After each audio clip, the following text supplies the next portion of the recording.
Apocalipse comentado. Antes de mais nada, precisamos entender por que precisamos estudar o livro do Apocalipse. Simples, porque a Bíblia ela tem começo, meio e fim. O Apocalipse ele é uma conclusão de parte da história. O Apocalipse é uma transição e não, na realidade, o fim da história. Não é um livro sobre catástrofes, sobre tragédias, não é um livro sobre acontecimentos catastróficos ou mirabolantes. É um livro que narra uma transição de era. Não é um livro do fim, mas um livro da transição da era. O Apocalipse tem como objetivo não mostrar o fim, não falar do diabo, não falar do anticristo, mas mostrar o Cristo glorioso, o Cristo todo-poderoso, o Cristo e a sua beleza. Mostrar quando o Filho toma o reino das mãos do império das trevas e devolve o reino ao Pai. O Apocalipse é para mostrar a beleza de Cristo. O Apocalipse é a revelação de Jesus Cristo glorificado. O objetivo é exaltar essa beleza. E o capítulo 1, logo no começo, você vai ver que Jesus Cristo, ele ressuscita. Depois de ressuscitado, ele vai para os céus, ele é digno de transicionar a era, ele é digno de tudo, e então ele vem falar para o seu servo, mostrar para o seu servo João o que há de acontecer, o que vai acontecer. Quando Jesus disse aos seus discípulos que não sabia o tempo e a hora, que somente o Pai nos céus, é porque ele estava vazio de sua glória e como alguém vazio de sua glória, ele não poderia dar uma resposta. Mas agora ele está glorificado. E o capítulo 1 tem como objetivo mostrar a beleza, a majestade de Jesus, a habilidade, o plano perfeito, mostrar quem é o único capaz de transicionar a era.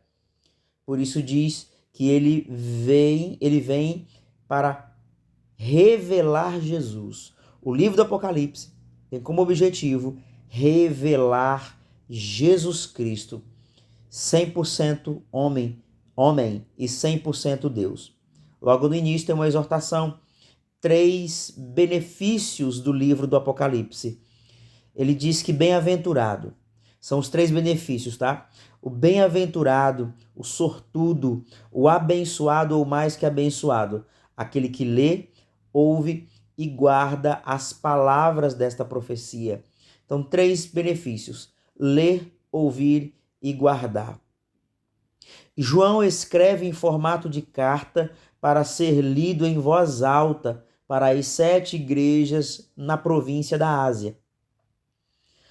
O capítulo 1 é a primeira sessão de 4 sessões. O Apocalipse está organizado em 4 sessões. A primeira sessão é o capítulo 1, a segunda sessão, capítulo 2 e 3, a terceira sessão, capítulo 4 e 5, e a quarta sessão, do capítulo 6 ao capítulo 22, com versos, com os acontecimentos. O Apocalipse ele vai estar dividido nessas 4 grandes partes, tá? E o argumento de João está na beleza e a habilidade de Jesus para concluir as coisas. Esse está o argumento de João. A beleza que Jesus tem e sua habilidade para concluir todas as coisas. Só o capítulo 1 tem mais de 18 referências de quem é Jesus. E nas descrições de Jesus, quem ele cada coisa que Jesus é tudo que nós precisamos. Cada atributo dele é uma resposta às nossas necessidades. No verso 7 nos fala que ele vem com as nuvens, ou sobre as nuvens. Todo olho o verá. E Romanos 11 mostra que ele é a salvação nacional de Israel, a salvação de Israel como uma nação. Aponta também que ele é o alfa e o ômega, ou seja, ele é autor e consumador. Ele inicia uma obra e ele conclui essa obra.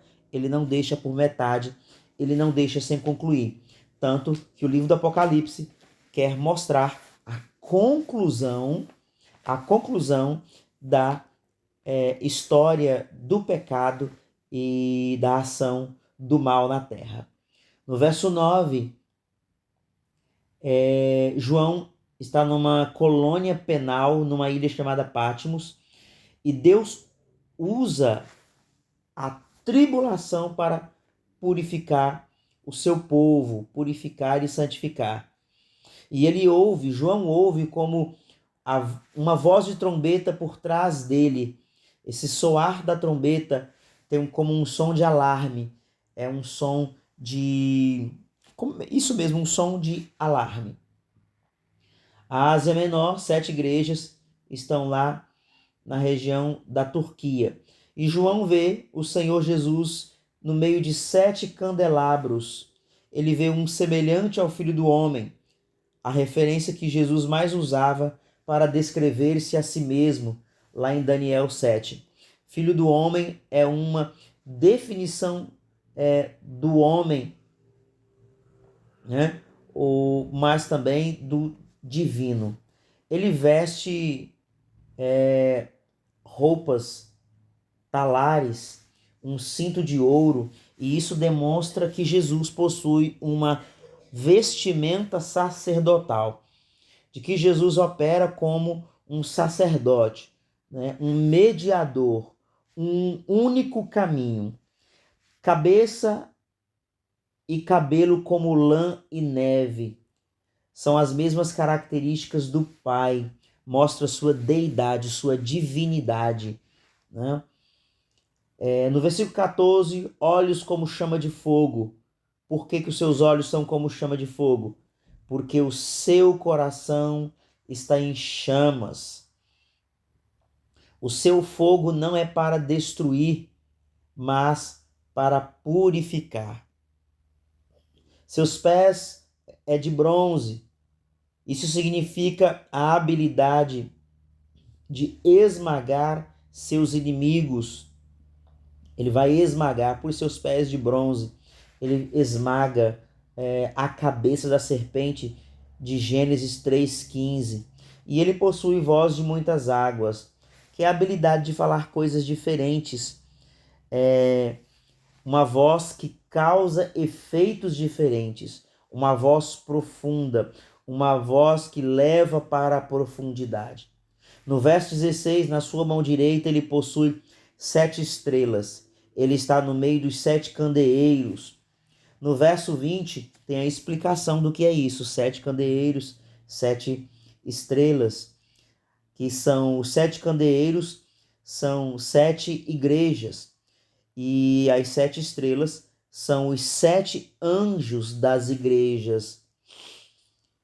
Da sua boca sai uma espada, ou seja, uma palavra que protege, corta e confronta. E o seu rosto brilhava, quer dizer que ele possui a clareza. O seu rosto brilha porque mostra a clareza de quem ele é. Ele diz que mostra a sua clareza. O primeiro e o último é a habilidade de prover o fim. É aquele que vive e está presente. E ele possui em sua mão a chave da morte e do inferno. Ele tem a habilidade de controlar a morte e o inferno. Ele tem essa habilidade para controlar.